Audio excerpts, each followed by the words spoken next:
Bonjour chers élèves et bienvenue dans une nouvelle leçon à distance. Notre leçon d'aujourd'hui est une leçon d'orthographe dont le titre est « Le pluriel des noms composés ». L'objectif de la leçon: opérer des transformations sur les noms composés. Commençons par la rubrique « J'observe et je découvre ». Les phrases de départ. On dépose les valises sur les porte-bagages. Il a acheté une grande voiture avec des appuis-têtes. Au rond-point, tu tournes à droite. Les camions-citernes transportent du gasoil. Les camions-citernes transportent du gasoil. On va expliquer les mots écrits en rouge.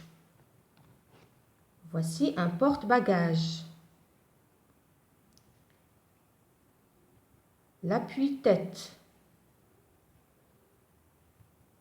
Un rond-point. Un camion-citerne.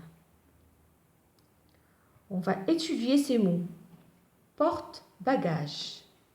Appui-tête. Rond-point. Camion-citerne. La première question. De combien d'éléments est composé chaque nom? Chacun de ces noms est composé de combien d'éléments? Par exemple, porte-bagages, appui-tête, rond-point, camion-citerne. Donc, chaque nom est composé de 2 éléments séparés par un trait d'union. Chaque nom est composé de 2 éléments séparés par un trait d'union. La deuxième question. Est-ce que le nom désigne un ou plusieurs objets? Quand on dit porte-bagages, est-ce qu'on parle d'une seule chose ou de plusieurs ou de 2 choses? Quand on dit appui-tête, est-ce qu'on parle d'une seule chose ou de plusieurs choses? Un rond-point, est-ce que c'est une seule chose, c'est un seul objet ou plusieurs choses? Donc, quand on dit porte-bagages, ou bien appui-tête, rond-point, camion-citerne, porte-clés, cache-colle, on désigne un seul objet. On parle d'un seul objet. Mais le nom est composé de 2 éléments. Le nom qui se compose de plusieurs éléments et qui désigne un seul objet ou une seule personne est appelé un nom composé. Donc, porte-bagages, c'est un nom composé. Appui-tête est un nom composé. Rond-point, camion-citerne, ce sont des noms composés. De quoi est composé chaque nom? Par exemple, le premier nom, porte-bagages, il est composé de quoi? Il est composé d'un verbe plus un nom. Porte, c'est un verbe, c'est le verbe porter. Bagage, c'est un nom. Appui-tête, il est composé d'un nom plus un autre nom. Appui, c'est un nom. Tête, c'est un nom. Rond-point, adjectif plus nom. Rond, c'est un adjectif. Point, c'est un nom. Camion-citerne, nom plus nom. Camion-citerne, nom plus nom. Et comme vous voyez, il y a toujours un trait d'union entre les composants du nom composé. On va étudier ces noms composés. Donc, un porte-bagages, un appui-tête, un rond-point, un camion-citerne et j'ai ajouté un autre nom, une pomme de terre. Pomme de terre. Ce nom est composé d'un nom, pomme, plus préposition de, plus un autre nom, terre. Ces noms composés sont-ils au singulier ou au pluriel. Ces noms, ils sont au singulier ou au pluriel? Ils sont au singulier. Mettez-les au pluriel. On va les mettre au pluriel. Un porte-bagages, c'est un verbe plus un nom. Le pluriel, des porte-bagages. Des porte-bagages. Regardez, porte, c'est un verbe. Est-ce qu'on a ajouté le S? Non. Bagage, c'est un nom.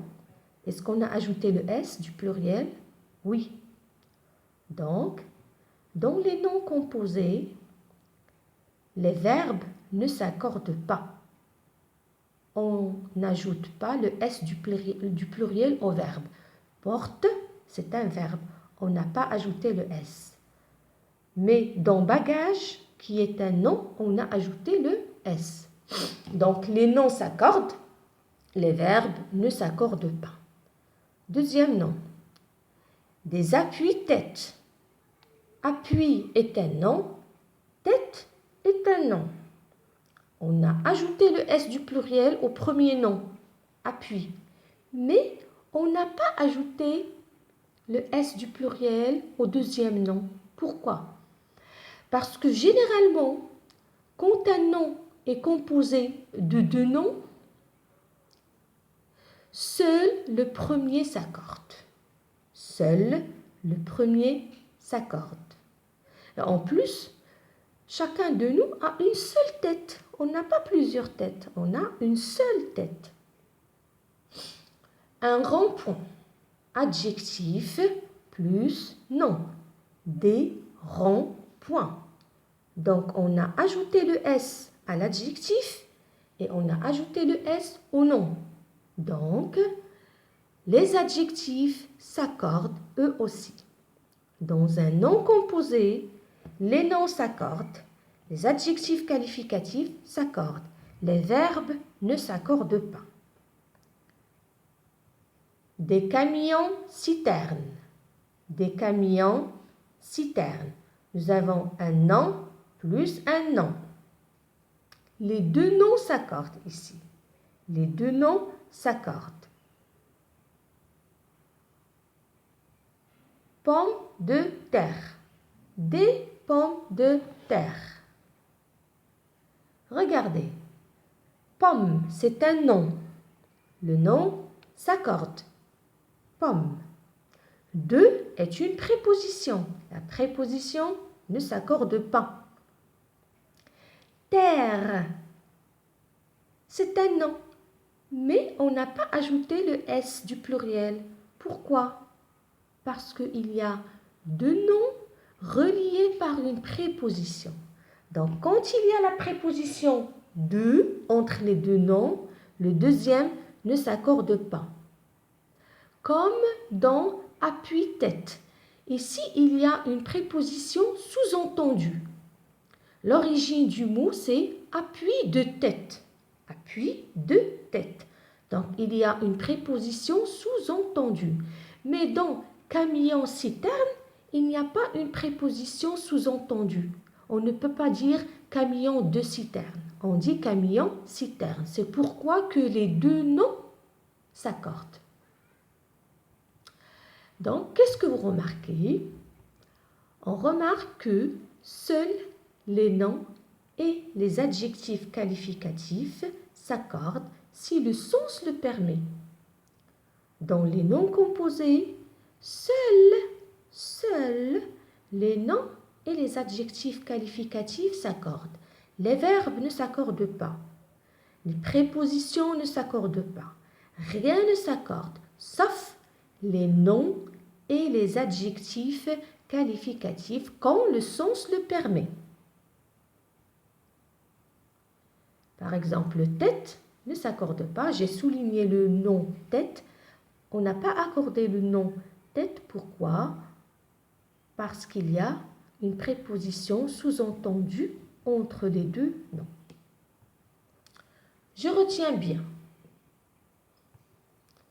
Un nom composé peut être composé de un nom plus nom, exemple oiseau, mouche, un nom plus un adjectif, comme dans coffre-fort, un adjectif plus nom, grand-père, un verbe plus nom, couvre-lit, verbe plus verbe, laisser passer, nom plus préposition plus nom, pomme de terre.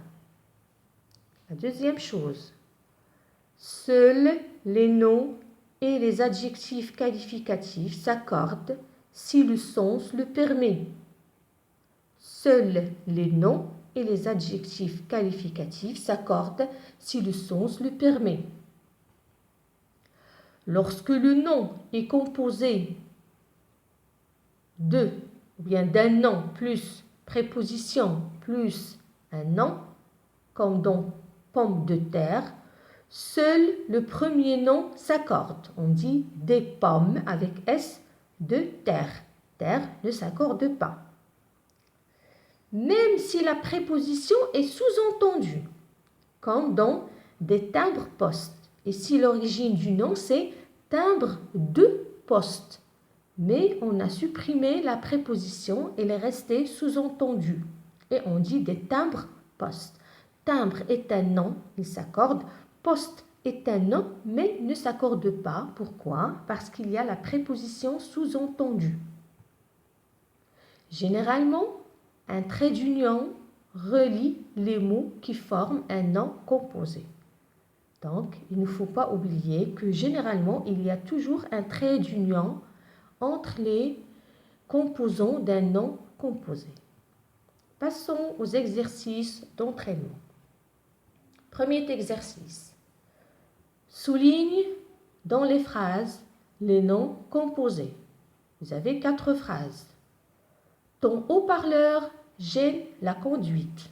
Deuxième phrase. L'essuie-glace est indispensable quand il pleut. Troisième phrase. Un laissez-passer est exigé pour passer le contrôle routier. Dernière phrase. Sa voiture n'a pas d'appui-bras. Cherchez et soulignez les noms composés. La première phrase. Le nom composé est haut-parleur. La deuxième phrase. Le nom composé est essuie-glace. Troisième phrase. Le nom composé est laisser passer.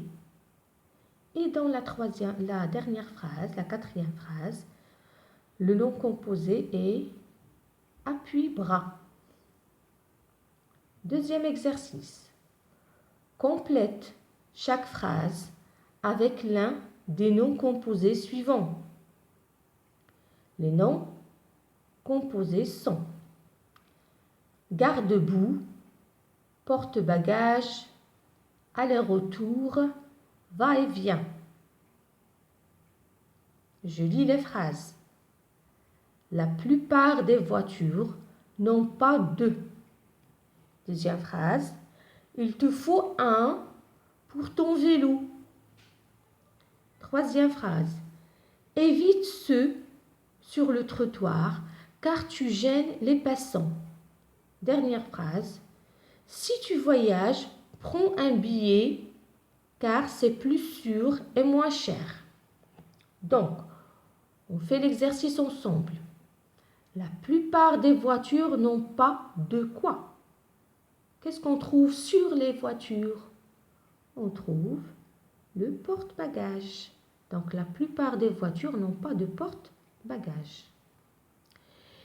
Il te faut un quoi pour ton vélo? Qu'est-ce qu'il te faut pour ton vélo? Il te faut un garde-boue. Évite ceux sur le trottoir car tu gênes les passants. On gêne les passants avec quoi? Avec notre va-et-vient. Donc, évite ce va-et-vient sur le trottoir car tu gênes les passants. Et la dernière phrase, si tu voyages, prends un billet aller-retour car c'est plus sûr et moins cher. Exercice d'évaluation. Premier exercice, ou bien premier exercice. Mets les noms composés soulignés au pluriel. Nous avons des phrases dans lesquelles il y a des noms composés et on va les mettre au pluriel. Les conducteurs peuvent ranger leurs papiers dans des porte-documents. Comme vous voyez, nous avons porte-documents. Il faut mettre ces noms au pluriel. Il faut laisser la distance normale quand on est derrière les camions citernes. Les sapeurs-pompiers ont la priorité sur les voies de circulation. Bien, pour mettre chaque composant au pluriel, il faut deviner, il faut savoir, il faut indiquer sa classe grammaticale. Il faut indiquer sa classe grammaticale. Par exemple, porte-document. Porte, c'est un verbe. Est-ce que le verbe s'accorde? Non, le verbe ne s'accorde pas. Document, c'est un nom. Est-ce que le nom s'accorde? Oui, le nom s'accorde. Donc, on ajoute un S. Deuxième phrase. Les camions citernes. Les camions citernes. Camion, c'est un nom. Est-ce qu'il s'accorde? Oui, il s'accorde. Citerne, c'est un deuxième nom. Mais on a dit que quand il y a deux noms, le deuxième ne s'accorde pas quand il y a une préposition sous-entendue. Est-ce qu'il y a ici une préposition sous-entendue? Est-ce qu'on peut dire les camions de citerne? Non, on ne peut pas dire des camions de citerne. Donc, le deuxième nom s'accorde lui aussi. Les camions citernes. Les sapeurs-pompiers. Sapeur, c'est un adjectif. Et les adjectifs s'accordent. Pompier est un nom et les noms s'accordent. Donc, il faut seulement savoir la classe grammaticale de chaque composant et comme ça, il sera très simple d'accorder ou de ne pas accorder le composant. Deuxième exercice, c'est un exercice que je vais vous laisser faire sur vos cahiers d'exercice à la maison. Donne 4 noms composés et utilise chacun d'eux dans une phrase. Donc, tu vas choisir, tu vas chercher des noms composés et tu vas les utiliser chacun dans une phrase. Et comme ça, chers élèves, on arrive à la fin de notre leçon. Un très grand bonjour à vous et à vos familles. Au revoir.